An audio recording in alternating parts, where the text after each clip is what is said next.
Hi friends, Visakhapatnam NH5 near by. ఇక్కడ transport out of state నుంచి వచ్చిన ట్రాన్స్పోర్ట్ వీళ్ళు ఇక్కడ స్టే చేశారు. వీళ్ళు వండుకోవటం చూడండి, చక్కగా ప్రిపేర్ చేసుకుని వంట చేసుకుంటున్నారు. మరి సహజంగా మనం ఇలా చూస్తే ఇంటికాడ ఫ్యామిలీ మెంబర్స్ మనకు అన్నీ కూడా సమకూర్చి పెట్టినప్పుడు ఇలా ఉంది అలా ఉందని 36 వంకలు పెడతాం, ఇది బాగుంది బాగోలేదని. లైఫ్ స్టైల్ది ఎలా ఉంటుందో చూడండి. పరిస్థితులను బట్టి వాళ్ళ వర్క్ అలా చేసుకుంటూ టయానికి తినాలి.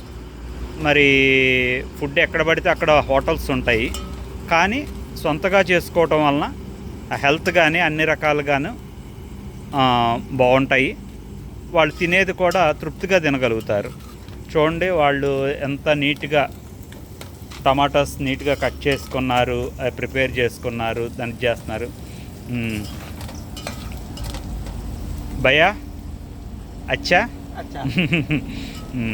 అవుట్ ఆఫ్ స్టేట్ కాబట్టి ఏంటంటే ఓకే అయితే ఏంటంటే మనం లైఫ్లో మనం ఏ ఫుడ్ ఏదైనా ఉన్నప్పుడు దానికి వంకలు పెట్టుకోకుండా ఇష్టంగా ఉంటే బాగా తింటాం, లేదు అంటే మనం ఉన్న దాంట్లో కొంచెం ఇది చేయటం. పేరెంట్స్ని కానీ ఆర్ ఫ్యామిలీ మెంబర్స్ని కానీ ఫుడ్ విషయంలో చాలా కేర్గా ఇసురుగొట్టటాలు తిననంటాలు అని కాకుండా మనం గౌరవించాలి. ఇలా చూసుకుంటే మనకి చాలా ఫెసిలిటీస్ భగవంతుడు ఇచ్చాడు. Thank you all. మీతో షేర్ చేసుకున్నందుకు ఈ సన్నివేశం చూసే వాటికి నాకు షేర్ చేసుకోవాలనిపించింది. ఆ బాబుని పర్మిషన్ అడిగి నేను ఈ వీడియో తీసుకుంటున్నాను. Thank you all.